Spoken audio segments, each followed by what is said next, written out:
1:33, buenas madrugadas amigos. Esta es una noche de historia siempre, son noches de historias.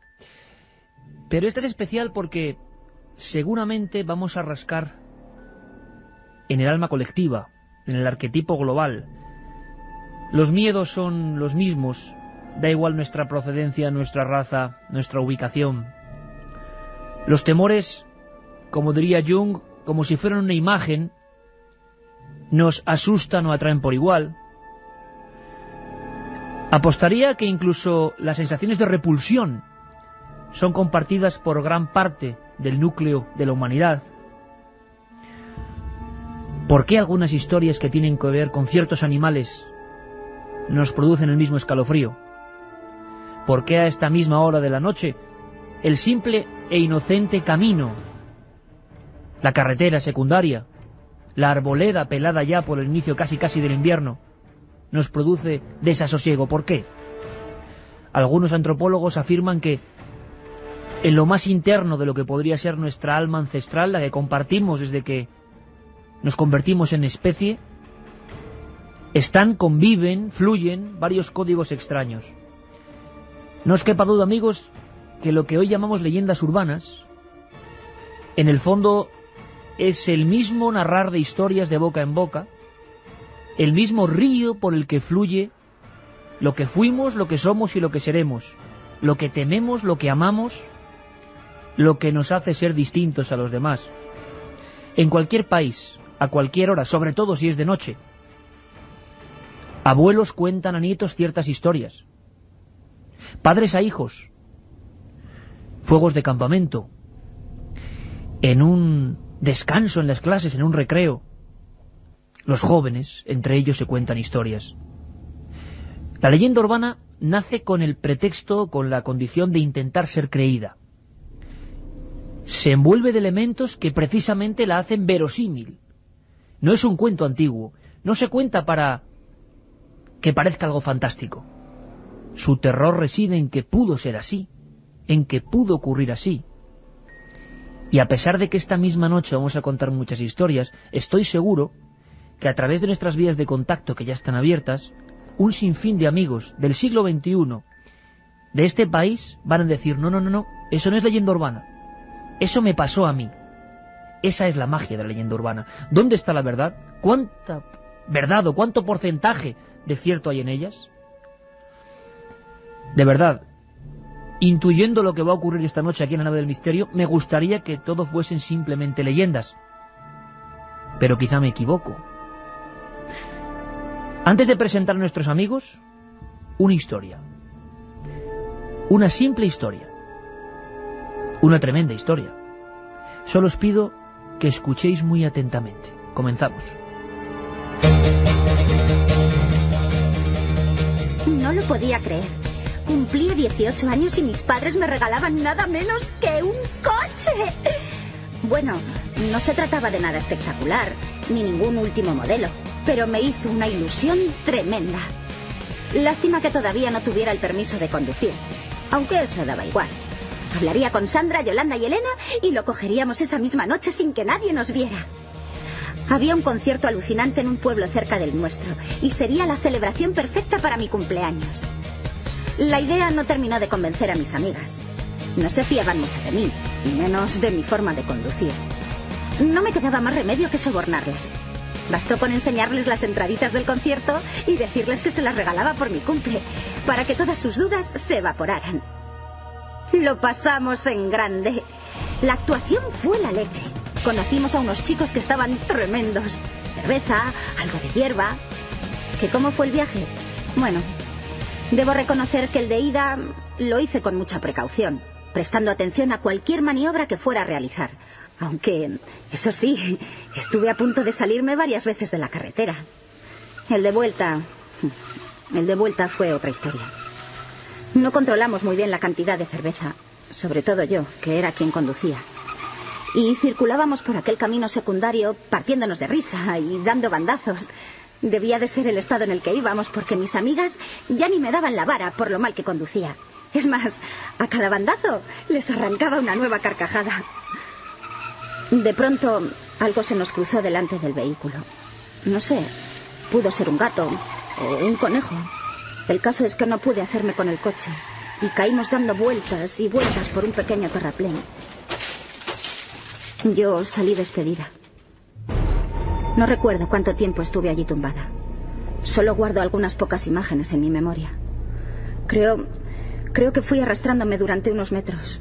Me aproximé hasta los restos del automóvil humeante para comprobar cómo estaban mis amigas. ¡Sandra! ¡Yolanda! ¡Elena! ¿Estáis bien? Ninguna de ellas me contestaba. Aterrorizada, descubrí que Sandra estaba muerta. Fue difícil reconocerla. Su cabeza se reventó contra una roca. A Yolanda algún hierro le había seccionado la garganta. Y aunque su corazón había dejado de latir, aún continuaba manando sangre de aquella herida. Y Elena se retorcía en el suelo, sangrando abundantemente por la boca. Su vida se consumía. Haciendo un esfuerzo sobrehumano, observé que sus labios se movían. Al acercarme escuché: «Nos la vas a pagar». Transcurrido un tiempo interminable, o eso me pareció, vi acercarse las luces de los coches de policía y las ambulancias. Esos son mis últimos recuerdos antes de desvanecerme para siempre.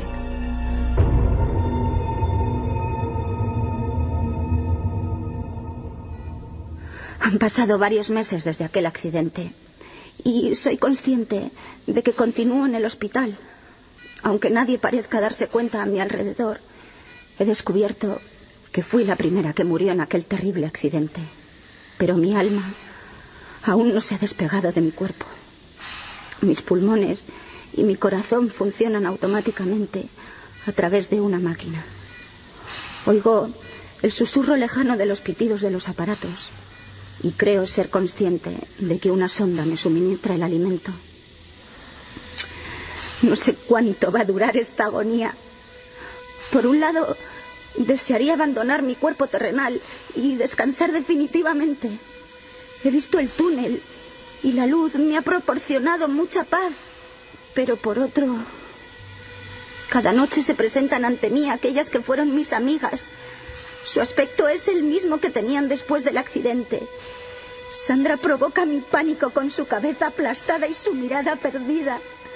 Me juran, con voces repugnantes que no son a las que estaba habituada en vida, que cuando muera me arrastrarán de los pelos hasta el infierno.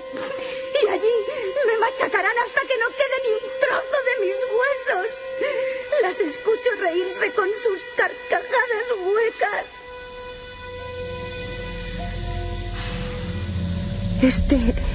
Este es el motivo por el que no me puedo morir. Tengo miedo.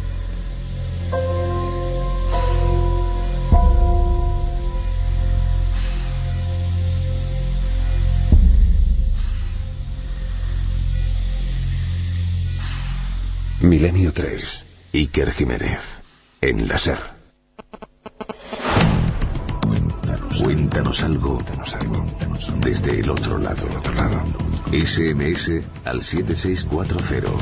Escribe la palabra milenio, espacio y lo que nos quieras contar. Comentaristas de Milenio 3, siempre al otro lado. Mi pregunta es lógica, la que estarán haciéndose todos los oyentes. ¿Hay algo de verdad? ¿En esta hay algo de verdad? Bueno, pues seguramente en algún que otro accidente de carretera, pues el que lo haya sufrido en algún familiar, seguramente habrá podido recordar o ver algo parecido a lo que ocurrió en una noche determinada, cuando una joven imprudente, pues con las amigas y dejadas llevar por el alcohol o por la diversión, pues han tenido un accidente, ¿no? Y en el que a lo mejor la persona que ha sobrevivido es precisamente la que ha tenido ese accidente, ¿no? Hay quien diría, Ajá. O sea, si esto tiene un análisis psiquiátrico-psicológico, que es el complejo de culpa, ¿no? Que se aparece una y otra vez, claro. Y sobre todo lo que al final intentan todas las leyendas urbanas, traerte un mensaje, ¿no? Una advertencia. En este caso, pues obviamente, pues el asustarte para que tengas cuidado de no conducir borracho, o que tengas cuidado con la carretera, que tengas precaución. En fin, siempre llegan ese mensaje leccionador, pues para que lo tomes en cuenta, ¿no? O sea, que en ese aspecto sí que son como el cuento medieval, el cuento del Renacimiento, una moraleja, y vaya moraleja. No hace falta decirlo, pero si esta noche estáis conectando con la SER y estáis conduciendo, esta historia también sirve para decir que mucho cuidado al volante, por favor. Hablamos esta noche de leyendas urbanas, caramba, porque tenemos un clásico, todo un clásico. Yo te felicito, Alberto, de verdad. Estamos Gracias. disfrutando muchísimo con tu libro, Leyendas urbanas, entre la realidad y la superstición. En la portada, ya me contarás por qué, una mujer de blanco detiene los focos neblinosos que avanzan en la noche de un vehículo. Ahí está gestándose la eterna y gran leyenda urbana. Vamos a sortear, luego Carlos Largo irá pasando por aquí haciendo la crónica de los mensajes en el 7640 y en los mails. 5 ejemplares, tiramos la casa por la ventana, sí, Alberto. Leyendas urbanas, casi 300 historias. Pues sí, la verdad es que, y se han quedado muchas en el tintero, ¿eh? Yo creo que a lo largo de la noche seguramente nuestros queridos oyentes, esa familia que tenemos en Milenio, van a aportar más de uno, ¿no? Y seguramente a través de ese 7640 pueden contar también esas leyendas que a lo mejor no son tan conocidas. Hay algunos que dicen, bueno, esta no está incluida. Bueno, obviamente ha habido que hacer una pequeña selección de 200 y pico leyendas urbanas, ¿no? De las cerca de 400 o 500 que casi había, ¿no? Pero sí es cierto que luego cuando las pasas a papel hay muchas de ellas que por la crudeza del mensaje que tienen y demás nos han podido incluir. Pero aquí podemos contarnos. Y bueno, pues muchas de ellas que hay gente que va conociendo y me van contando y que al final pues se irán ampliando, ¿no? ¿Te hago una apuesta? Venga. Aquí esta noche hay mucha gente que dice que le pasaron, y lo peor, que puede que sea verdad realmente. Hombre, tú acuérdate que el principio de todo esto fue la Pandilla Sangre que hicimos en este programa. A partir de ahí a mí me dio un vuelco todo lo que yo tenía pensado, porque esa noche empezamos a ver testimonios de gente que habían visto a la Pandilla Sangre, que les había ocurrido cosas parecidas, incluso nos llamaron de un taller de coches que habían tenido un accidente. Ese vehículo que circulaba sin luces. Sin ¿no? luces, y que si tú le avisabas con una ráfaga de largas, pues daban la vuelta en un rito de iniciación y te perseguían hasta matarte, ¿no? Bueno, pues aquí tuvimos testimonios en ese SMS de gente que decía haberse cruzado con esa pandilla o de haber sufrido algo similar, ¿no? En algún momento, ¿no? Entonces, a partir de ahí yo dije, pero bueno, ¿qué tienen esto? Estuvimos indagando, ¿te acuerdas? Llegamos hasta la Policía Municipal de Almería, que era el matasellos que llevaba ese fax o ese mail que llegaba a todos los correos electrónicos. Nos dijeron que aquello no existía. En fin, fue una pequeña investigación que a mí me llenó mucho. Y bueno, también después de haber leído a nuestro querido compañero que está ahí con nosotros también, y bueno, todo eso me removió un poquito por dentro y dije, me apasiona. Me acuerdo además que llegué a la redacción y le dije a Santi Camacho, que es el que está con nosotros, le dije, Santi, me vas a perdonar, pero yo esto quiero hacerlo, ¿me das permiso? Creo que además él me dijo sin ningún problema y tiré por adelante. Esta es una noche de leyendas y va a haber más relatos. Va a haber más relatos como este, que de verdad era terrorífico. Las centinelas, ¿no?, que se presentaban ahí. Yo, desde luego, creo que este libro está ya entre los clásicos, en el podium de los clásicos, junto a los del antropólogo e investigador del folclore Brunvald, ese trabajo grande del profesor de la Universidad de Alcalá de Henares, Pedrosa, el autoestopista fantasma y otras leyendas urbanas, y las leyendas urbanas que nos hizo nuestro querido compañero lugarteniente Santiago Camacho, que estaba muy atento, como siempre, parapetado detrás del ordenador portátil, escuchando esta historia, que en el fondo, Santi, buenas noches. Buenas noches, cualquiera no se parapeta, menuda historia. Por cierto, hay todo un núcleo de las leyendas, las que más miedo nos dan, las que más terror nos provocan, que son las que, digamos, tienen una mayor, quizá, longevidad, ¿no? Estas no se pasan nunca, cambian los ropajes cuando no hay coches carruaje, pero siempre están ahí como reflejo de los miedos más profundos del hombre. Sí, de hecho, pensemos que en el fondo el término leyendas urbanas es simplemente eso, es un término, porque la esencia de muchas de estas historias, a veces hasta el argumento, cambiando los elementos de la época, es la misma de las viejas historias que se contaban en la era preindustrial, en las cabañas de pastores, en las casas de labranza, en los campamentos militares de las campañas en ultramar. Son las mismas historias que en el fondo llevan atormentando a la gente, muchas veces avisándole de los peligros, como hacía esta historia que acabamos de escuchar, otras educándoles de alguna manera, todas con su moraleja, pero desde luego cada una con su importante mensaje. Y es verdad, historias como La chica de la curva, por ejemplo, que si nos vamos a su primera versión, nos tendríamos que ir a tiempos bíblicos, y a partir de ahí con locomotores de vapor, con carruajes y diligencias, con jinetes a caballo que recogen a una doncella en un cruce de caminos, que los cruces de caminos tienen una simbología muy, muy especial. A veces la doncella es simplemente eso, un fantasma atormentado con una historia triste, y otras veces pues es un ánima maligna que acaba destruyendo al viajero o llevándolo hacia su perdición, conduciéndolo a un precipicio. Pero efectivamente la esencia de la historia es la misma, y esas son precisamente a lo mejor las más llamativas, porque nos pueden hablar mucho de nosotros mismos, de nuestras raíces, de nuestra esencia como especie. 1:51, y me estoy acordando de una que se contaba en la costa vasca, que me encantaba, pero me daba al mismo tiempo, que es esa dicotomía extraña, ¿no? Mucho miedo, que era el demonio penitente, que se aparecía a la gente, concretamente algunos atalayeros, como uno que hubo muy célebre que se llamaba Chili, y que vigilaban día a día que la mar estuviese en calma o no para avisar a los pescadores. Y él un día se jactó en la taberna de no temer ni al demonio, ¿no? Evidentemente la leyenda nos cuenta que un misterioso peregrino junto a la puerta de la iglesia apareció una noche evidentemente de tormenta y le dijo si podía llevarle al monte Oiz. Y entonces el cuento, que yo lo he escuchado y que es impresionante, es la tradición oral, claro, esto tiene que ser oral, o por lo menos empieza así su transmisión.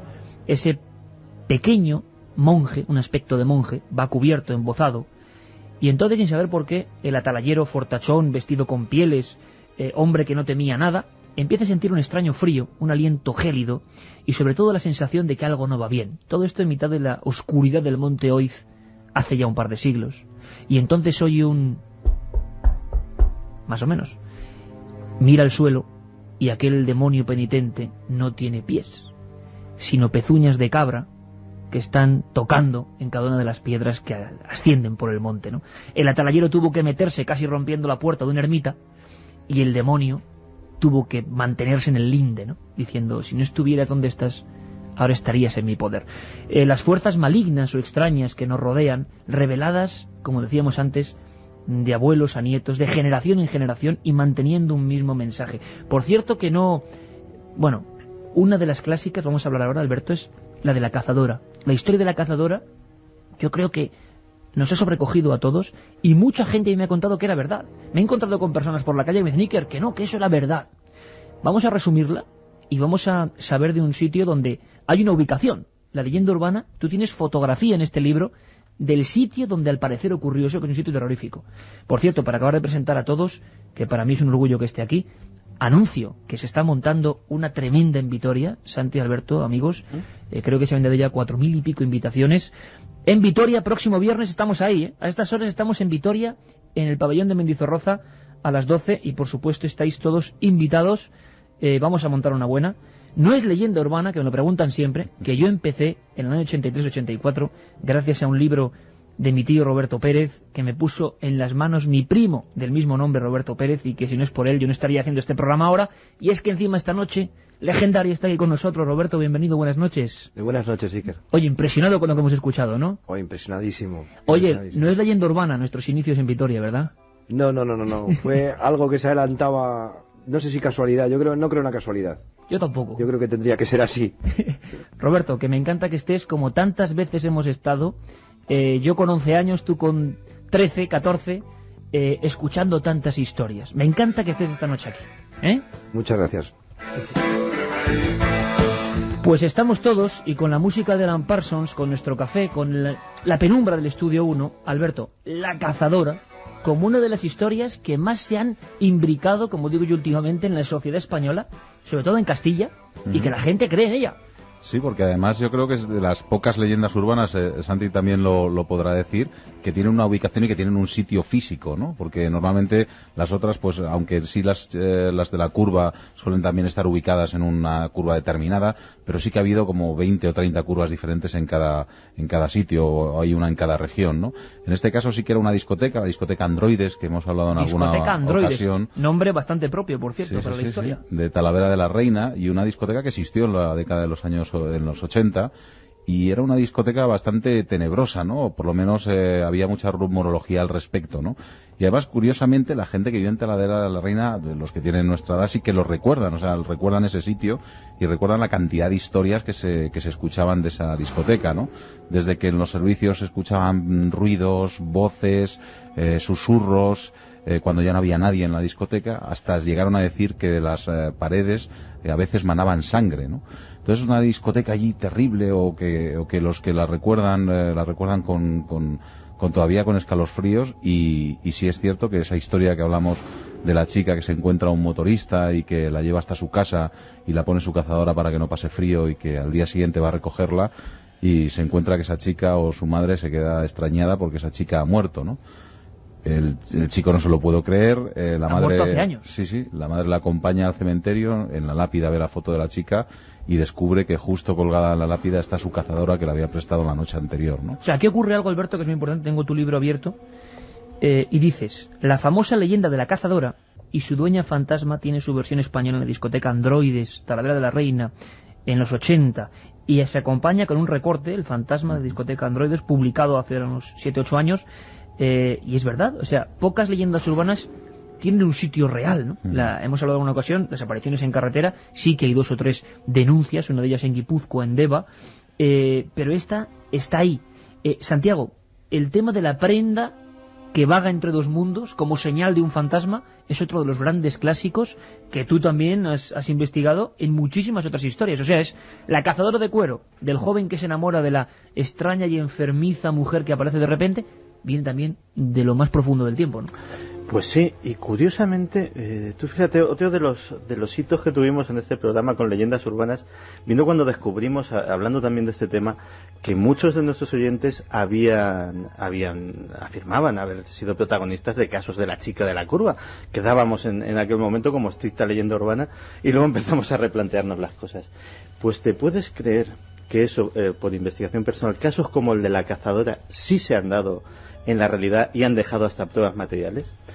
En el cementerio de Chicago se cuenta una historia muy parecida a la de la cazadora, a medio camino entre la de la cazadora y la de la chica de la curva, y un buen día una de las historias varió porque lo que afirmaba el testigo era que había visto a la joven en cuestión.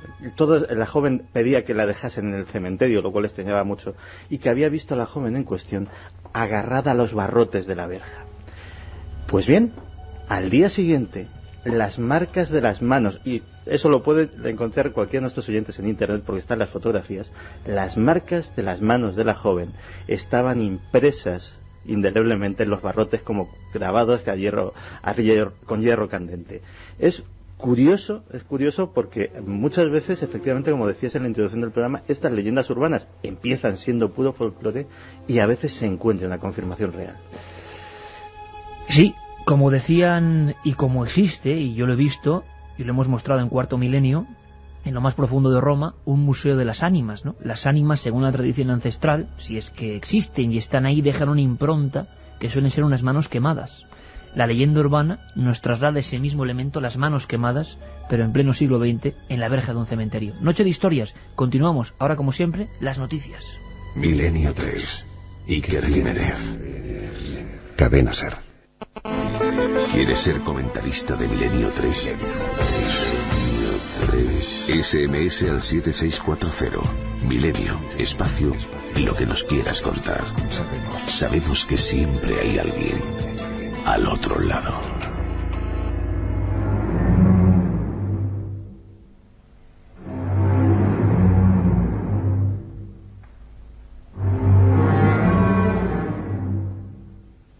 Decía Napoleón Bonaparte que el miedo se propagaba con mayor rapidez que el fuego.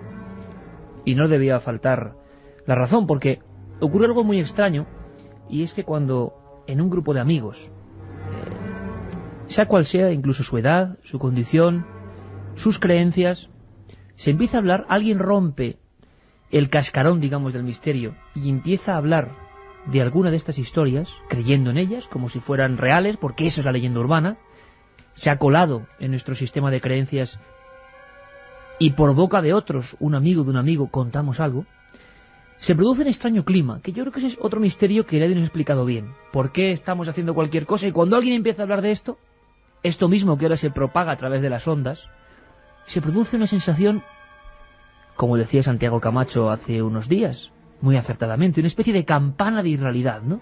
Nos metemos en un universo descorremos las cortinas de un mundo que es distinto, que nos pone un poco la carne de gallina. Hay que pedir disculpas a algunos oyentes por el relato que hemos puesto antes, pero tengo que decir que enseguida viene otro.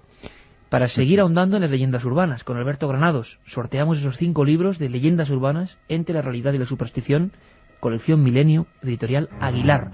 Para conseguir uno de ellos, 7640, palabra clave Milenio, espacio lo que queráis, y milenio3 con número @cadenaser.com, el correo electrónico.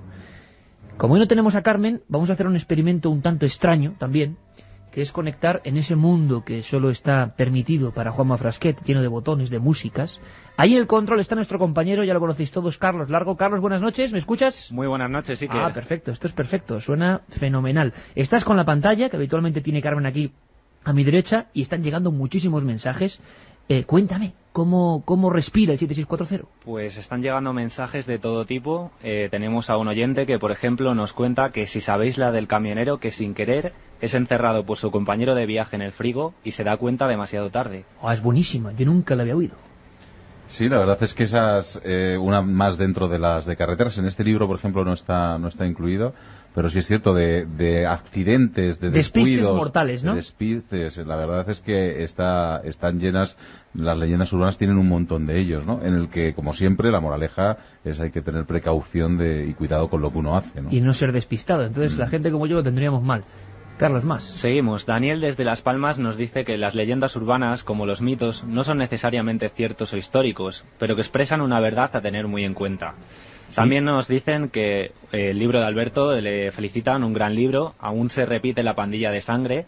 No sé si será por asustarme, pero a mí me pasó recientemente. O sea, que a él, a este amigo que ha escrito, le pasó lo del coche sin... Hombre, si nos está escribiendo es que está vivo. Por lo tanto, la pandilla de sangre no se bajó de ese coche y le mató. Pero imagino que vio ese coche que iba sin luces. Lo que sí hay que tener en cuenta que nosotros lo comentamos y lo comentamos con el comisario, con José Manuel Sánchez, el comisario de policía, que sí existe en este tipo de leyendas también lo que es el acto de repetición. Es decir, de gente graciosa que intenta repetir esa leyenda urbana y que sí se dieron casos de gente que circulaba con las luces apagadas con el simple hecho de asustar a los demás, ¿no? Que la imitación, Santiago, como gran problema en las leyendas urbanas, que alguien, lo que ven estas cosas, que simplemente es folclore, antropología, historia de la comunicación oral, lo convierte en ideas.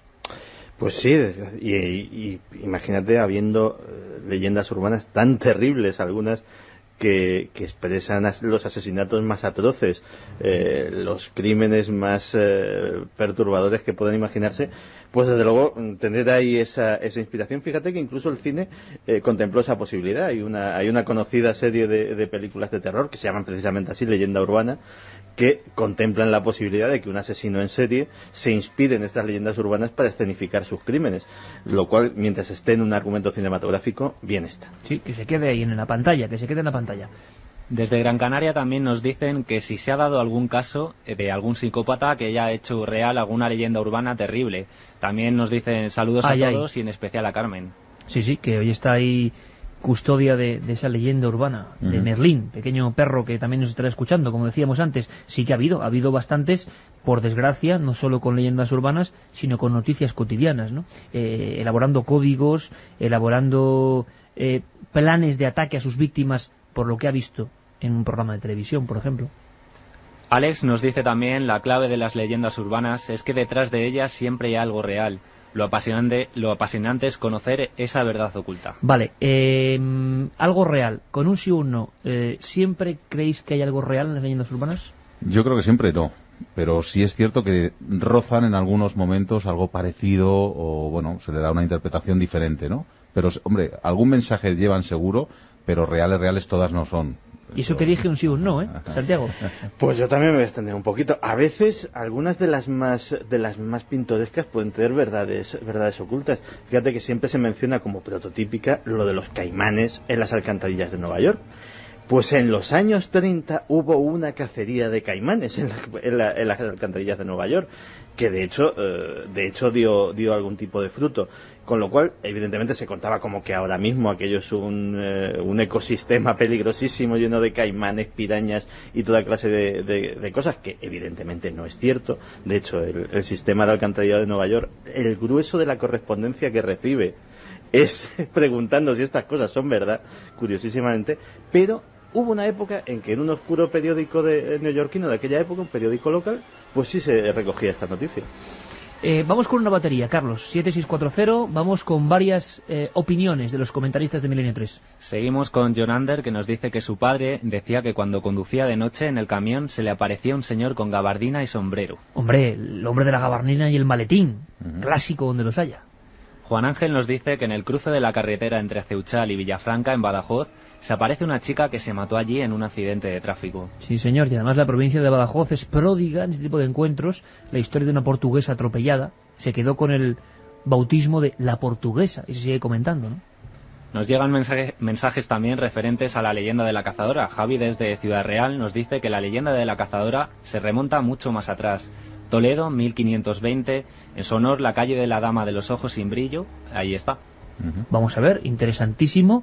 Y Javi de Ciudad Real, con esta información, estoy seguro que es nuestro amigo Javier Pérez Campos. Me da a mí la sensación... Porque ahí en Ciudad Real, en la Atalaya, también se hablaba de una aparición de una de las enfermas que estaba en ese hospital y que se aparecía también en una de las curvas cuando se llegaba a la Atalaya. O sea. Pues Javi es un fenomenal amigo, un gran investigador. Y por cierto, ¿cómo se llama la calle de Toledo? La calle se llama La Dama de los Ojos sin Brillo. Bueno, pues vamos a ver si nos pueden dar más información, o conectaremos con nuestro amigo Javi en un futuro para que les cuente esta historia. Luego seguimos, 7640, ya sabéis, sorteamos 5 libros de Alberto Granados, Leyendas urbanas entre la realidad y la superstición. Y ahora os voy a hacer una pregunta breve. Ambos, los dos, Alberto más recientemente para hacer este trabajo y Santi desde hace muchos años, estáis metidos en archivos, en historias, escuchando, claro, cómo se documenta uno para acceder a las leyendas urbanas. Hoy en día imagino que también Internet es un fenómeno importante. Pero os quiero preguntar, aparte de eso, por la que más os ha impresionado dentro del mundo de las del terror. ¿De acuerdo? Del mundo del terror, si me podéis elegir una cada uno. Sí. Que os aterroricen. Un momento, Santi, un momento. Porque antes vamos a hacer un pequeño homenaje a uno de los gremios, yo creo que más nos siguen, que más nos escuchan, hombres y mujeres que trabajan en la noche, que están ahora a las 2:15 en mitad de una fábrica, en mitad de una galería, en mitad de un cementerio, al descubierto en ocasiones, con una simple linterna. Y es muy curioso. Yo empezaba con esa cita de Napoleón: el miedo se propaga con mayor rapidez que ningún fuego, que ningún arma. Imaginaos la conversación, no sé, de dos vigilantes de seguridad en cierto sitio, la influencia que puede tener en el ánimo de alguien, ¿no? Imaginaos ahora mismo que habrá miles, me apostaría a que miles de vigilantes y trabajadores de noche que están escuchando este programa.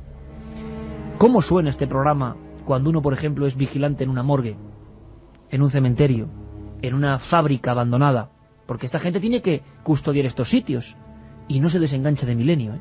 Bueno, pues hemos querido hacer un pequeño homenaje con una de las leyendas que aparecen en el libro de Alberto. Una conversación, en el fondo, entre dos de estos trabajadores nocturnos. La escuchamos.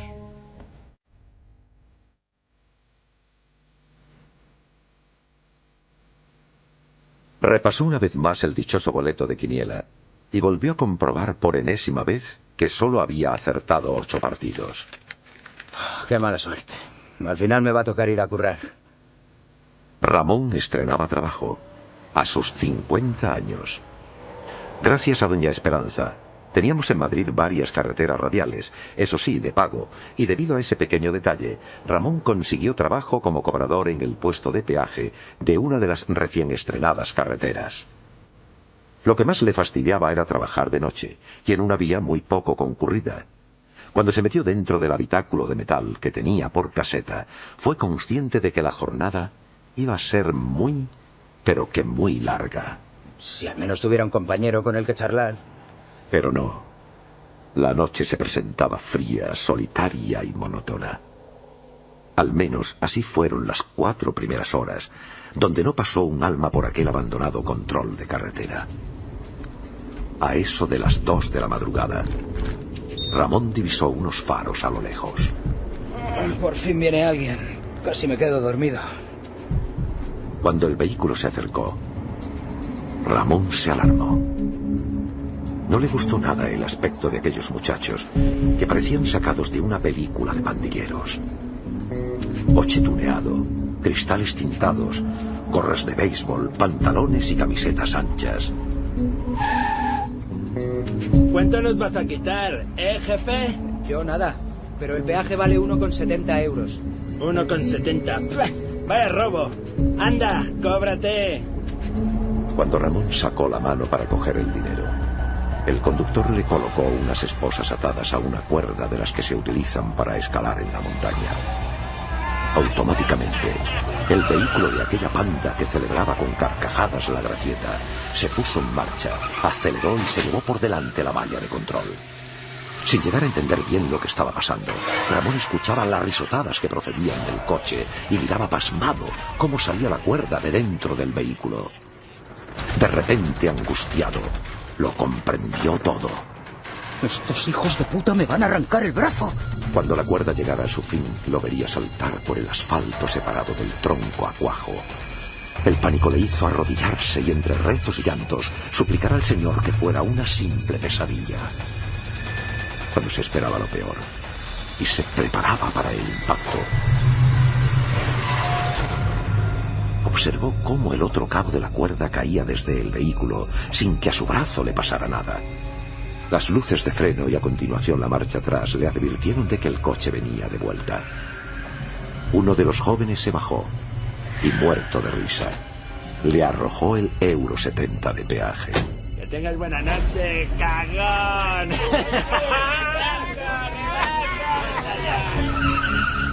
Fue la última palabra que escuchó.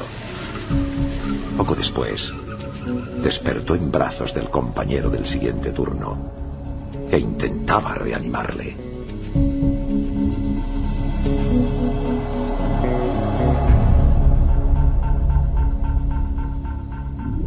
No todo es lo que parece. Milenio 3, Cadena Ser, Iker Jiménez.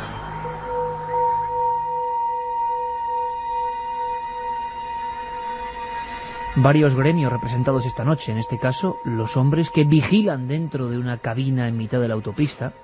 Y es muy curioso porque estaba viendo los gestos de mi primo, aquí Roberto Pérez presente, asombrado. Él no había escuchado, tanto Santiago como Alberto como yo evidentemente sí habíamos escuchado anteriormente, y eso es lo que produce, Alberto, la leyenda urbana, ¿no? Ese escalofrío de decir, claro, uno cuando escucha esta historia se toca el brazo. ¿Cuánta gente se le ha tocado el brazo en España al escuchar esto diciendo, caramba, el susto de muerte? Otro de los ejemplos de la leyenda urbana que entronca con lo que os decía antes, ¿no? Algunas es que son tan terroríficas que provocan eso, un susto mortal. Sí, además lo que vemos en esta que te crea más angustia porque tarda mucho en tener un desenlace, ¿no? Porque tú te estás imaginando esa cuerda que sigue saliendo del coche y ese hombre preparándose para el impacto de cómo le van a arrancar el brazo, ¿no? La verdad es que es terrible y luego de repente, ¡pum!, aquella cuerda que sale del coche y todo el mundo parece como que respira, ¿no? ¿Y esto de dónde puede nacer? ¿Surge simplemente vía internet? ¿Ocurrió en alguna ocasión? ¿Hasta dónde se puede andar en el nacimiento de esto? Pues fíjate, muchas de ellas, como también se cuenta en el libro, pues son debidas a la tradición oral, que se han ido pasando de generación en generación. Luego, pues en cuanto llegó la imprenta, allí tuvieron un caldo de cultivo bastante importante. Muchas se publicaban en libros, en antiguos libros que la gente leía. En vez de ser una autopista, era una aduana antigua y un carruaje. Exactamente, sí, y se han ido pues modernizando. Luego pues tuvo mucho que ver pues también los periódicos, han sido gran fuente de leyendas urbanas. Muchas noticias se publicaban, pues que a lo mejor alguien había hecho un relato y un periodista despistado las tomaba como ciertas, las publicaba en su medio de comunicación como si fueran reales y auténticas. En los Estados Unidos, final del 19, fue un vergel, ¿no? Para Charles Ford y tanta gente que tomaba al pie de la letra lo que se publicaba y a veces se mezclaba ficción y realidad. Lo indudable es que esta pone la carne de gallina de otra forma. Yo os preguntaba por la más terrorífica. Santi, ¿tú te atreves a deslizarnos aquí la más terrorífica en el aspecto sobrenatural que en tus largos años de búsqueda de leyendas urbanas has encontrado? Por cierto, me decías antes que tienes ya información sobre esa dama de los ojos. Sin brillo. ¿Pero hay una calle que se llama así? Sí, hay una calle que se llama así. Y la historia es curiosísima. Le he dado una rapidísima lectura mientras oíamos el relato. Y en la página web que lo he encontrado lo relatan como leyenda de Toledo. Lo realmente curioso es que dan toda una serie de nombres propios de personajes históricos implicados. Todo empieza cuando la infanta Catalina de Austria, duquesa de Saboya, recibe esa agasajada en la capital toledana con una magnífica fiesta a la que está invitado lo mejor de la sociedad toledana de la época y del séquito que acompañaba a la duquesa de Saboya. Entre ellos estaba el consejero general de finanzas y auditor de su majestad, don Sancho de Córdoba. Don Sancho de Córdoba estaba allí y se queda prendado de una joven que parece avanzar distante entre los grupos y bueno, que tiene una belleza extraña. Sobre todo tiene unos ojos muy intrigantes, unos ojos que él define como sin brillo, pero que aún así están dotados de una tremenda belleza. La aborda con los ademanes caballerescos de aquella época, la saca al balcón a tomar el fresco y ella en un momento dado dice: ¡qué frío!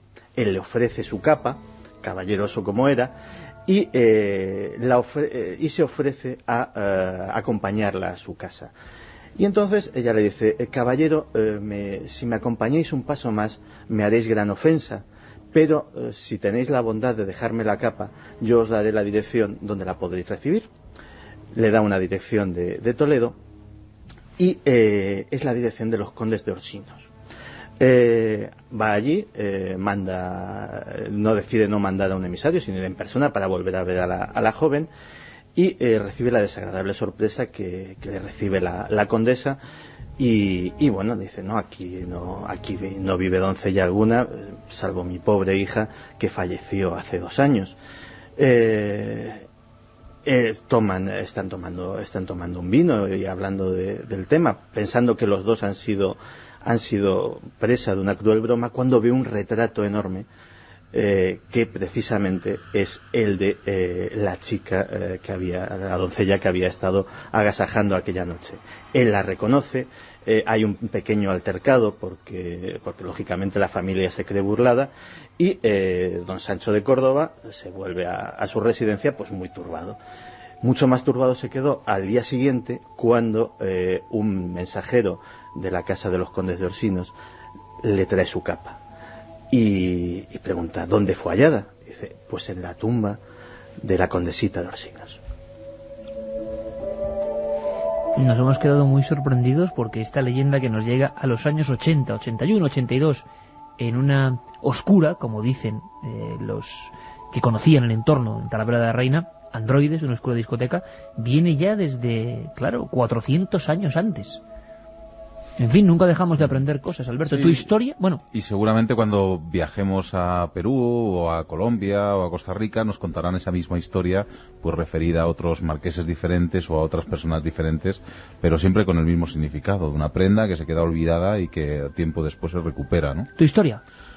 A ver, historias. Yo tengo que destacar 2. En este caso no me puedo quedar con una. Una, la imprescindible, la clásica, la de Verónica, ¿no? Yo creo que esa historia que luego podemos hablar largo y tendido, porque además va implicados el tema de los espejos y demás. El espejo como otro elemento que ha dado desde el principio de los tiempos miedo al hombre. Fascinación y miedo. Sí, sobre todo mucho respeto, porque se afirmaba que eran puertas a lo divino, a lo desconocido, a otro mundo, ¿no?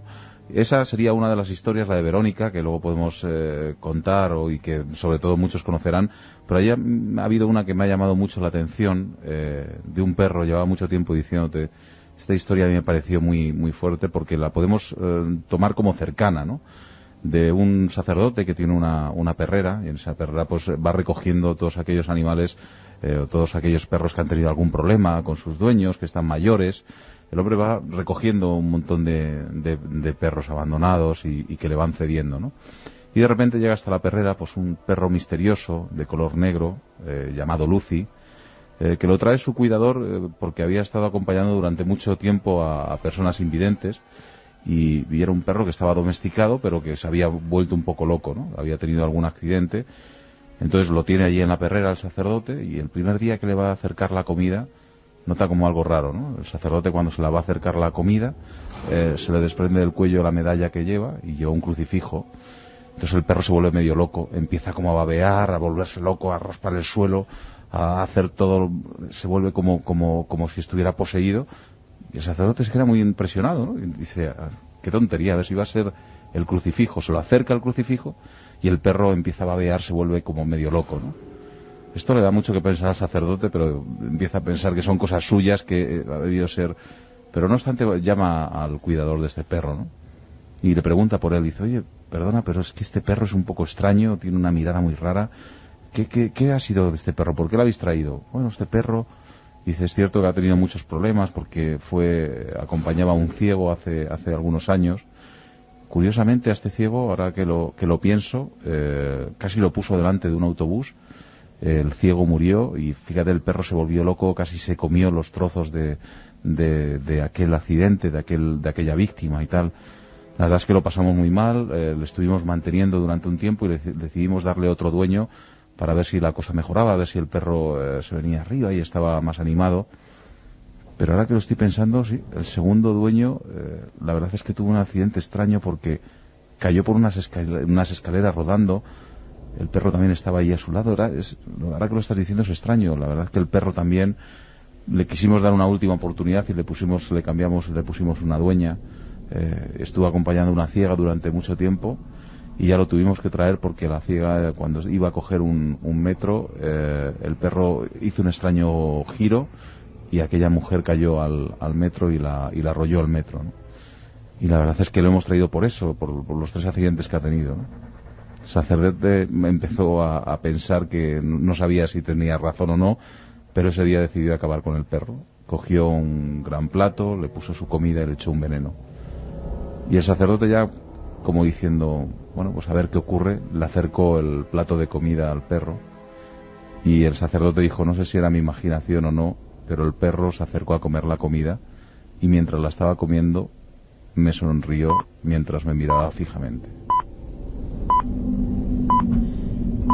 O sea, que era un perro diabólico que deseaba prácticamente irse de este mundo, ¿no? Exactamente, y que sabía que estaba comiendo esa comida que iba a ser la última que iba a tomar, pero aún así le sonrió al sacerdote como diciendo, me has pillado, ¿no? Ya no puedo seguir haciendo el mal. Caramba, Santiago. Es difícil de superar, pero... Esta es una noche como esta misma noche podía traspolarse a hace 3 siglos, ¿no? No sé, en Siena, por ejemplo, un grupo de amigos cuenta historias y algunas serían de perros amigos del diablo, seguro. Con la hoguera en el medio, ¿no? Claro. Desde luego. Pero sí hay una historia de horror, no es sobrenatural, porque a veces soy como decía el doctor Ignacio Pantoja en Cuarto Milenio, que cuando hacía las disecciones, siendo estudiante, él decía, de estos miedo ninguno, a mí me dan miedo los vivos. Evidentemente. Pues hay una que contiene una imagen tan poderosa que te puedo asegurar que me estuvo persiguiendo durante tiempo y que no debía de ser el único porque más tarde vi la misma escena reflejada en el cine. O sea que alguien debió de sentir lo mismo al enterarse, incluso sabiendo que era leyenda urbana y que no era cierto. Nos habla de 2 jovencitas, que pueden vivir en Madrid, en Barcelona, en Bilbao, en cualquier gran capital española, y que como muchas jóvenes, sobre todo ahora como están los precios de la vivienda, pues comparten una habitación. Eran jóvenes, vivían su vida, disfrutaban de las cosas buenas de la vida, y entre ellas pues del amor y de los romances. Así que tenían una clave, que era dejar colgada una determinada prenda en el pomo de la puerta para saber si estaban acompañadas y que la otra pues, bueno, se perdiera un ratito, se fuera al cine o lo que tocase en ese momento.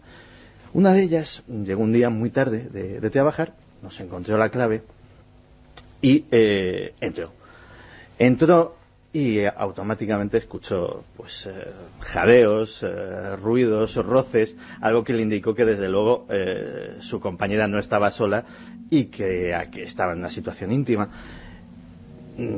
Entonces dijo, perdón, disculpadme, pero el caso es que estaba tan cansada del trabajo que tampoco le apetecía ese decir, mira, joder, tenías que haber puesto la clave, pero yo me acuesto, me pongo los cascos, escucho música y vosotros seguid a lo vuestro, que no quiero ya saber nada. Tampoco pareció importarles mucho porque los jadeos y los ruidos continuaban. Así que dijo, bueno, pues ya mañana hablaremos y a ver qué ha pasado. Y así se durmió, tranquilamente, se puso música, se quedó dormida escuchándola, y a la mañana siguiente la luz la despertó. Le dolían las orejas de haberse quedado con los cascos puestos toda la noche, se desperezó, se quitó los auriculares y cuando miró en dirección a la cama de su amiga vio una escena terrible. Vio un buruño de sábanas ensangrentadas, salpicaduras de sangre, lo que no pudo continuar mirando, pero parecía un cuerpo terriblemente mutilado. Pero fíjate que de todo lo que había en esa habitación no fue lo que más le impresionó. Lo que más le impresionó fue cuando miró en la pared opuesta a su cama y vio escrito con sangre una frase que decía: ¿a que te alegras de no haber encendido la luz?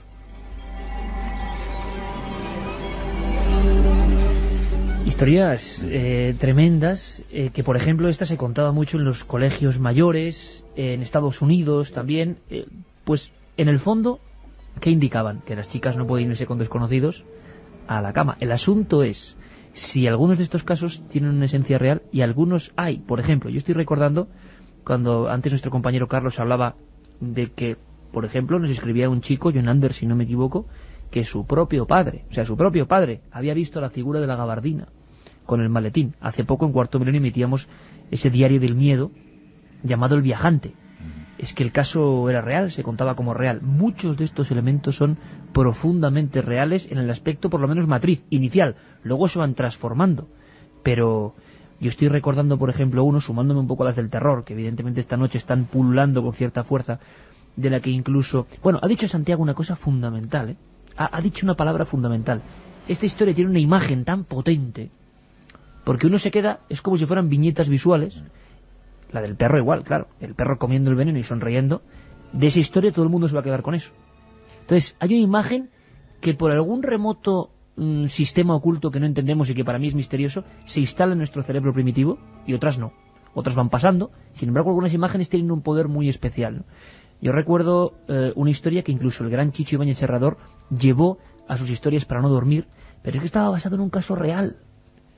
Hace poco, con esa maravilla que es el DVD, que te permite recorrer viejas historias, ¿no?, de cuando tú no habías nacido, y claro, hubo una historia, ahí contamos, en refugios perdidos en la montaña y más con nieve, hay 1000 historias, ¿no? Y era algo que debió ocurrir en el Pirineo Leridano, en el año 1932, si no me equivoco. De ese pequeño recorte, llegado de mano en mano, como siempre ocurre, hasta las de Chicho Ibáñez Serrador, generó una de las muchas historias de aquellas que revolucionaron España. Era el terror en la televisión por vez primera en España. 2 personas, 2 mujeres, una más joven que la otra, están en un refugio. La nieve les hace absolutamente imposible volver a la ciudad. Se comunican por teléfono y una está francamente obsesionada porque ha cortado con su novio, con su pareja, y esta pareja no lo admite, la persigue, ella cree que va a merodear por el refugio y que la va a acabar matando. Esta obsesión persigue toda la historia, toda la escena, y al final hay una extraña muerte. Aparece muerta. Esta chica no se despierta, están durmiendo, y la mujer joven, tan angustiada por su pesadilla en forma de novio, está fría, está gélida, se ha muerto durmiendo. ¿Cómo es posible? Esta otra mujer no sabe qué hacer, le pueden los miedos, claro, la van a culpar a ella, y la entierra en la nieve. La entierra en la nieve, esperando, quién sabe, si llamar a las autoridades y que los médicos puedan subir cuando ya haya paso libre. ¿Qué ocurre? Que pasan los días, pasan las horas, no hay ayuda, sigue nevando, plena noche, la mujer mayor oye ruidos dentro del refugio, no puede haber nadie. Mira la cama y está la mujer, igual, envuelta en nieve, sonriente, sobre la cama. Hace un esfuerzo tremendo, coge la pala y vuelve a enterrar por segunda vez a su propia amiga en la nieve. Bueno, pero ¿esto qué es? Se supone que para conservarla precisamente hasta que vinieran los médicos y los forenses. Esa segunda noche vuelve a ver que está encima de la cama, volviendo. Al final enloquece la mujer, la policía se encontró una escena rarísima, y es que esta mujer, en un trance de automatismo, en una especie de sonambulismo, sin darse cuenta, desenterraba ella misma a la víctima y la ponía sobre la cama. Al despertar, creía que era el muerto, el espíritu de su amiga que volvía una y otra vez. Al final un muerto y una persona en un psiquiátrico. Tremenda historia. Seguimos con más historias, Alberto, porque yo creo que hay algunas... Pues sí, por ejemplo, de las imprescindibles no he podido evitar el poner también la de la joven que tiene también una mascota, un perro, y que como práctica de seguridad lo que hace es por la noche cuando duerme bajar su mano por la cama y notar cómo su perro lame su mano, ¿no? Entonces la chica, siempre que tenía alguna angustia o tenía alguna mala pesadilla, siempre hacía lo mismo, ¿no? Cogía, sacaba su mano de la cama y el perrito que dormía debajo la lamía la mano, ¿no? Pues en una de esas noches que se queda sola en la casa, esta chica es una adolescente, se queda sola en la casa, y está en medio de la noche y empieza a angustiarse porque escuchaba como ruidos, tal. Pero la chica lo que hace es bajar o dejar muerta su mano alrededor de la cama y notar como la lamía el perro, ¿no? Así cogía seguridad y volvía a quedarse dormida, pero en medio de la noche ya no pudo aguantar más, bajó la mano y no había perro que la lamiera. Miró debajo de la cama, no estaba su perro, lo llamó, no lo encontraba, bajó al piso de abajo, ahí estaba la cocina, fue a buscar a su perro a ver si lo encontraba, y cuando estaba en la cocina escuchó como un goteo proveniente de la despensa que estaba al lado, ¿no? Se acercó a la despensa y allí vio a su perro colgado, sangrando, lo habían rajado de arriba abajo, y en la pared, escrito en sangre, ponía: los humanos también sabemos lamer. Por cierto que lo de los mensajes con sangre en la pared o en un espejo también son clásicos, ¿verdad, Santiago? El mensaje, por ejemplo, de alguien que hace una tremenda tropelía con alguien que he conocido de forma furtiva, siempre en leyenda urbana, y le deja un mensaje escrito con pintalabios en el espejo. Gran clásico, creído en España a pies juntillas, ¿no? Sí, de hecho, de esos hay varios. Está, por ejemplo, el caso del robo de órganos. Del señor que se levanta un buen día, a veces en una bañera de hielo en un hotel, porque se ha ido a una ciudad extraña, a un congreso, ha intimado con una desconocida, y de repente se encuentra escrito en el espejo de ese baño, en el que se encuentra en tan rara posición: llama a urgencias o morirás. Efectivamente, el señor hace caso porque se nota un dolor tremendo en la zona lumbar, una cicatriz bastante fea, y efectivamente, pues cuando llega ese equipo de urgencias y le empiezan a poner tratamiento, pues descubren que de muy mala manera y con unos medios muy rudimentarios, aunque con anestesia, pues le han extirpado un riñón que posiblemente sería empleado para tráfico de órganos. La misma historia, exactamente la misma, con los mismos elementos, hasta llegar a la bañera de hielo. Aquí se despierta este congresista aventurero, desafortunado, se despierta y se encuentra en la pared del espejo otra bonita frase, que es: bienvenido al mundo del SIDA. Todas ellas nos hablan de que, bueno, la infidelidad matrimonial a veces puede tener resultados negativos, y que más vale guardarse ciertos instintos para mejor ocasión. Pero es curioso, Santi, Alberto, que hay que decir que, por ejemplo, esto que tiene que ver a lo bestia, decían los médicos: hombre, es imposible que alguien te extirpe un riñón en una bañera, haría falta un equipo de médicos que fueran a ese hotel, o sea, es que sería imposible. Y absurdo, y tampoco es tan fácil mantener un riñón, por mucho hielo que haya. Pero, claro, luego nos damos cuenta con noticias reales de los arrancaojos y tantas historias que se cuentan en Sudamérica, muchas de ellas basadas en argumentos reales. Antes os anunciaba, quizá precipitándome, porque hablábamos de otro gremio de la noche, de los vigilantes. Es otra de nuestras historias. Y después cambiamos un poco el rumbo de la leyenda urbana. Os decía, 2 vigilantes, abriéndose paso en mitad de la noche. Se cuentan muchas historias, y a veces las historias son tan reales que se encarnan en una auténtica pesadilla.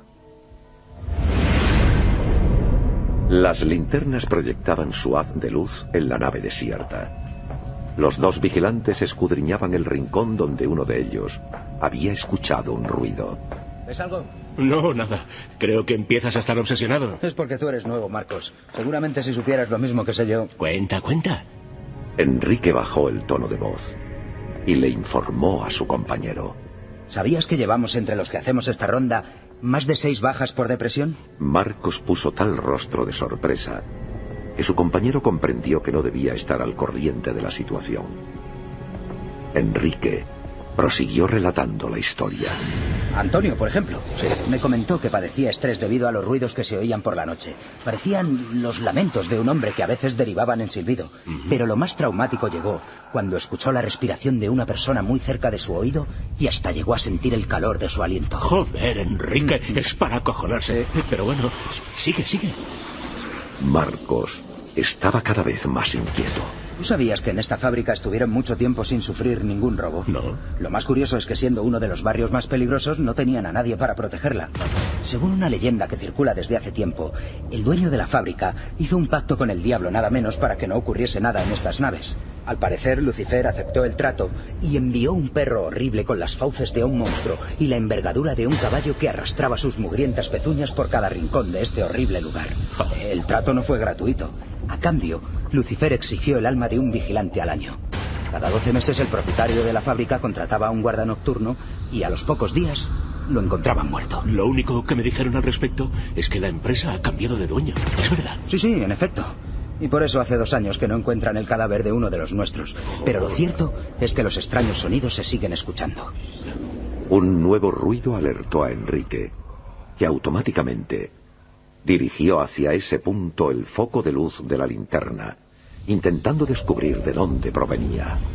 Espera aquí, Marcos. Sí. Se acercó al rincón iluminado, pero no advirtió nada anómalo. El silencio reinante comenzó a inquietarle. Segundos después, volvió al lugar donde había dejado a Marcos. Marcos, ¿estás ahí? Marcos, ¿estás ahí? Nadie le respondía. Marcos no estaba. Enrique advirtió un bulto en el suelo al final de un pasillo, a escasos metros de donde había estado charlando con su compañero.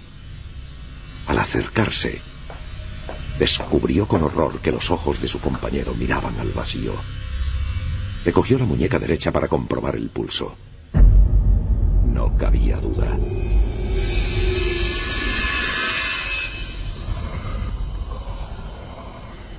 Marcos estaba muerto. Lo que más impresionó a Enrique es que su compañero estaba cubierto de sangre, con el cuerpo repleto de profundos cortes que parecían hechos por las garras de una terrible bestia.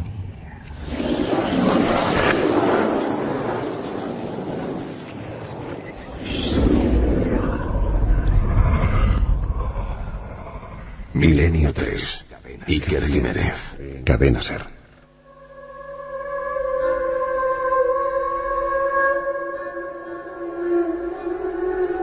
Juanma Frasquet, con su sonido siempre idóneo en el momento justo. Y tú sigues repasando, Alberto, y un sonido extraño también. 2 amigos, 2 trabajadores, el miedo que se contagia, que es el principio propulsor de la leyenda urbana. ¿Qué se nos queda en la mente? ¿Qué se nos queda en ese cajón desastre, esa caja de Pandora que tenemos ahí en la parte trasera de nuestro cráneo, ¿no? Sobre todo en esa zona? Se nos quedan imágenes que nos han impactado y que permanecen ahí. Las leyendas urbanas saltan sobre esas imágenes porque saben que así se van a perpetuar. En el fondo es una forma de sobrevivir, ¿no?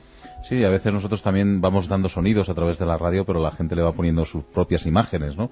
Por eso muchas veces cuando nos dicen que asusta más a veces o la televisión o la radio, yo creo que asusta más la radio porque cada uno instala en su mente lo que quiere ver, ¿no?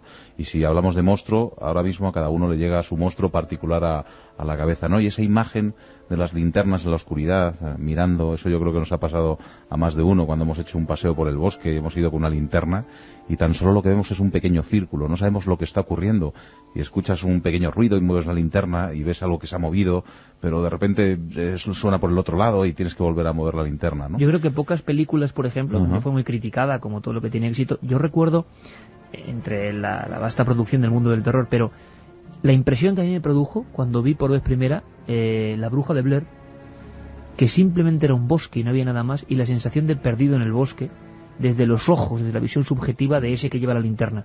Y me pareció que daba más miedo que muchas cosas, ¿eh? Desde luego, porque necesitamos ver, necesitamos conocer, necesitamos crear nuestro espacio de seguridad, y el ver a lo lejos nos da seguridad. Cuando solo vemos lo más cercano, no sabemos muy bien lo que hay al otro lado, Yo creo que eso pasa también a muchas personas con el tema, por ejemplo, del mar, ¿no? El estar en un sitio donde no puedes ver lo que ocurre por debajo, ni a 2 metros siquiera, eso a mucha gente les asusta, ¿no? Dicen los especialistas, Alberto, que el hombre es un animal diurno, está constituido y construido para funcionar de día. En mitad de la noche, lo hemos hablado alguna vez, ¿no? En la antigüedad, cuando había esos caminos y se transitaba con un candil...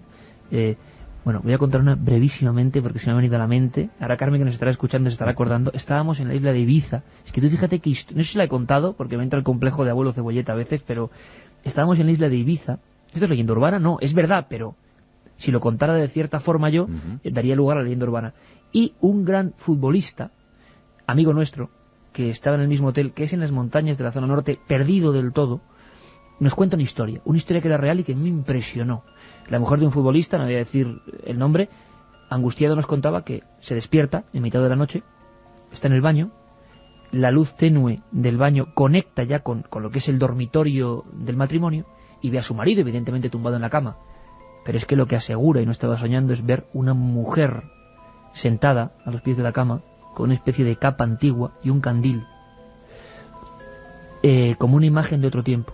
Luego supieron que el lugar donde estaban era un antiguo psiquiátrico, hablamos de Inglaterra, que había sido reformado con casas de lujo, y que otros muchos amigos habían tenido experiencias parecidas. Bueno, pues esa noche, tiene explicación, pero es exactamente lo que tú decías. Nuestro coche, de noche, descendiendo por esas carreteras, unas carreteras absolutamente apartadas de todo, arboledas como las que salen en la portada de tu libro, impresionados porque nos habían contado esa historia de la mujer del candil. Y vemos, en un lateral de la carretera, esto me ha pasado a mí, imagínense por favor, los oyentes, mi cara. 35 minutos después de estar escuchando esto, a unos kilómetros de allí, bajando por mitad del monte, ve una mujer con un candil cuadrado antiguo, vagando por la carretera, de noche. Solo vemos el candil, y luego la figura. Bueno, claro, ahí no te sales de la carretera, pues porque Dios no quiere, ¿no? Pero vamos, ¿qué ocurre? Que era una mujer que con sus hijas, aparentemente, pues había tenido algún problema en casa, con la luz, y se trasladaba con un candil a otra casa. Y justo la casualidad de que tú escuches esa historia justo esa noche y que te encuentres en la carretera con eso. Eso podría generar, si no descubro el origen, pues una leyenda urbana, ¿no? La oscuridad como núcleo, como sopa primigenia donde se maneja la leyenda urbana, ¿no? Sí, sobre todo lo que hemos estado viendo, pues utilizar varias cosas que te van a quedar instaladas en la mente y que te van a dejar asombrado o pensando en ello durante mucho tiempo. Y hay una cosa que yo sé que a ti te da mucho miedo, que son los muñecos o las muñecas de porcelana. Y a ti. Que a mí también. Y entonces hay una historia que a mí una leyenda urbana que a mí me ha llamado mucho la atención. Bueno, me dan respeto. Sí, que da mucho respeto y que además si uno se pone a visualizarlo como si fuera una película, yo creo que les va a asustar más todavía, ¿no? Porque esa mujer que está sola en su casa, que se va a ir a una fiesta por la noche y está sentada en su cómoda y se está preparando para marcharse, empolvándose la cara y demás, y decide ponerse una mascarilla de estas que utilizan y que utilizan muchas mujeres, pues que al final es como una especie de crema, pero que empieza a ponerse dura y que al final queda pues como si fuera prácticamente de cerámica. Esa mujer está en ese proceso de ponerse la mascarilla. Cuando la mascarilla empieza a endurecer, ella ya se le empieza a quedar la cara como más encogida. Es una mascarilla verde fluorescente, se empieza a poner pues cada vez más rígida, y en ese momento, cuando ella está sentada, empieza a escuchar como ruidos en su casa. Dice, algo está ocurriendo aquí. Imagínate esa mujer con la mascarilla puesta, que no se puede casi mover, sentada en el sofá, sentada ahí en su cuarto, y los ruidos cada vez más fuertes, ¿no? Se da cuenta de que han entrado en su casa a robar. Ella está sola en casa y lo único que hace es, el instinto primero que se le ocurre, esconderse en el armario. Se esconde lentamente en el armario para que no le escuchen, y ese ladrón que entra en su dormitorio empieza a rebuscar por los cajones y de repente abre el armario y ve una cara fosforescente que es como si fuera una máscara con los ojos que se están moviendo dentro. Este hombre recibe tal impresión que se queda casi desmayado, ella se desmaya y cae encima de él y él se golpea la cabeza y queda tendido en el suelo. Cuando esta mujer se recupera, pues imagínate, ¿no?, con toda la mascarilla todavía puesta, se da cuenta de que aquel ladrón ha sufrido un golpe y que se ha quedado desangrado durante todo el tiempo haya estado encima de él, ¿no? O sea que la máscara le salvó. Esta quizás sí que sea un origen real, una noticia real que luego os he ido contando. Santiago, más historias. No, es que hay orígenes reales. Mira, yo he tenido la fortuna de que una persona muy querida para mí durante muchos años trabajó como inspector de una empresa de seguridad privada. Y pues su misión era asignar destinos, hacer una ronda todas las noches entre los diferentes servicios para comprobar que todo iba bien, que la persona estaba ocupando su puesto, que no había habido novedades, etcétera, etcétera. Y lógicamente pues cada una de esas visitas pues muchas veces pues generaba pues un café, un cigarrillo y un rato de charla.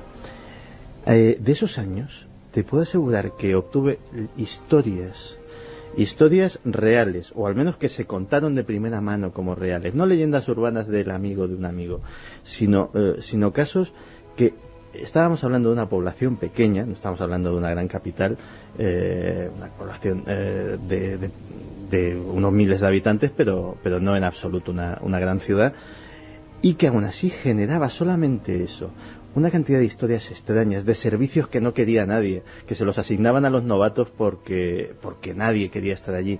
De hecho, y a lo mejor en unas semanas o en unos meses te damos una sorpresa, una de ellas se la conté a nuestro gran amigo del programa, José Gregorio González, porque lo tiene muy cerca y lo puede investigar. Ahora mismo digo, pues mira, esta historia es como es y es sobre una habitación maldita de hotel. Otro gran clásico. Y efectivamente, el problema es que le pude dar, y no te voy a adelantar nada porque a lo mejor termina siendo tema de Cuarto Milenio, le pude dar datos de hotel, datos de la habitación, sucesos para mirar en hemeroteca, y a lo mejor de ahí sale una gran historia. ¿Siempre en la misma habitación? Siempre en la misma habitación. En fin, es un ligero viaje por un libro que se podría decir algo así como bruñido, o sea, denso en historias. Son 300 páginas, 300 prácticamente leyendas urbanas de todo tipo. Yo quería hablar hoy de leyendas que en alguna ocasión hemos tocado con Santi, leyendas evidentemente de personajes famosos, leyendas de la comida, leyendas de drogas, leyendas de viajes, leyendas de coches, leyendas de mil cosas, pero claro, es imposible, lo trataremos. Vamos a ver si hacemos algo especial para el programa.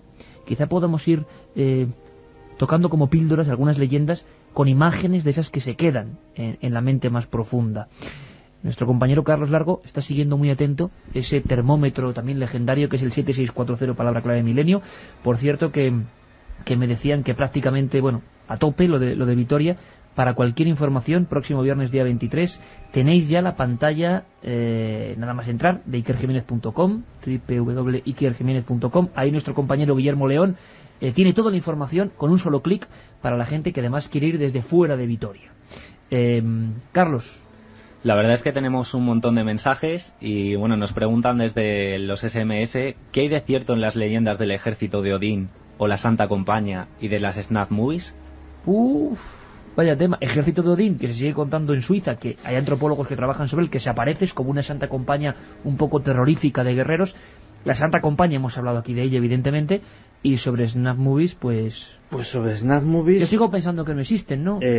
Vamos a ver, el consenso película donde se mata. Sí, el consenso de los expertos es que efectivamente no existen como un mercado subterráneo pues como puede ser el de la pedofilia, por ejemplo, otro triste ejemplo. Pero ello no quita para que algunos psicópatas, algunos perturbados y algunos asesinos hayan grabado en vídeo, generalmente para su propio disfrute, sus fechorías, y esas películas efectivamente sí existan, afortunadamente, cuando ha sido capturado, pues custodiadas con motivo para incluirlas en el sumario y poco más por las fuerzas del orden de los diferentes países, y luego automáticamente destruidas cuando este señor aquí ha sido condenado. La leyenda pone ese grupo de personas riquísimas que ven las películas y pagan por ellas, ¿no? Digámoslo así. Patricio desde Murcia nos dice: ¿habéis oído la de la reclusa que quiere escapar de la cárcel, convenciendo al enterrador y acaba con él enterrada viva? Este es un clásico. Es una derivación del Conde de Montecristo, pero claro, está muy bien, sí. Incluso Edgar Allan Poe, el entierro prematuro, también habría que leerlo. Isabel desde Pamplona: ¿y esa de la mujer que aparece muerta después de comer una salsa llena de huevos de arañas? Hay varios que tiene clásicos, aracnofobia. Fíjate, de esos animales tenemos... Hay uno horroroso, que es que la pobre mujer que cree que está embarazada y finalmente lo que da a luz es un horrendo pulpo. Porque los huevos del pulpo son microscópicos. Santiago tiene que contar esto al final, langosta, ¿no? Para llevarnos, yo lo había escondido, para irnos con una langosta, sensación agradable, ¿no? Un horrendo pulpo. Esto es como en el libro de Alberto, que viene en la fase ya más distendida, ¿no? Porque hemos metido un poquito de eso de que cierta compañía de comida rápida, la leyenda urbana decía que eran los principales proveedores, no, que pedían solicitadores de globos oculares de vaca para sus hamburguesas. Sí, porque decían que se ponían las hamburguesas, incluso algunos decían que lo utilizaban como espesante para los batidos. O sea, imaginaros la cantidad de terneras que tendrían que haber matado para conseguir tantos espesante de batido con globos oculares. La leyenda urbana es capaz de eso y mucho más. Carlos, vamos rápidamente con los 5 ganadores. Mañana si quieres repasamos más, porque ha habido un montón de historias y algunas de ellas darán para una investigación seguro.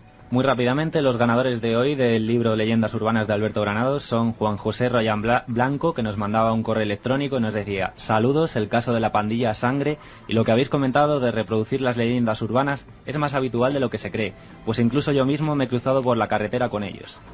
Segundo ganador, Carlos Fernández, nos decía: leyenda urbana no sé, pero sí popular la del perro que descubrió las minas de carbón en Peñarroya, Pueblo Nuevo. El can se llamaba Terrible. Eva también nos decía: la leyenda de las calcomanías infectadas con extraños virus. Grande. Con 11-12 años mi padre me las prohibió. Hoy me muero de miedo, pero sois un vicio. Lourdes desde Madrid nos decía: ¿hay alguna leyenda urbana de apariciones en Madrid Centro? Por ejemplo, la Plaza Mayor, el Palacio Real, muchas, etcétera. las contaremos.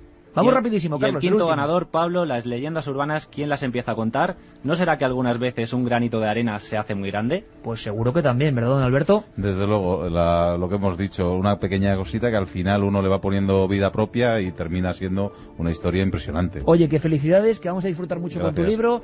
Gracias, Carlos, gracias, Juanma, gracias, Roberto.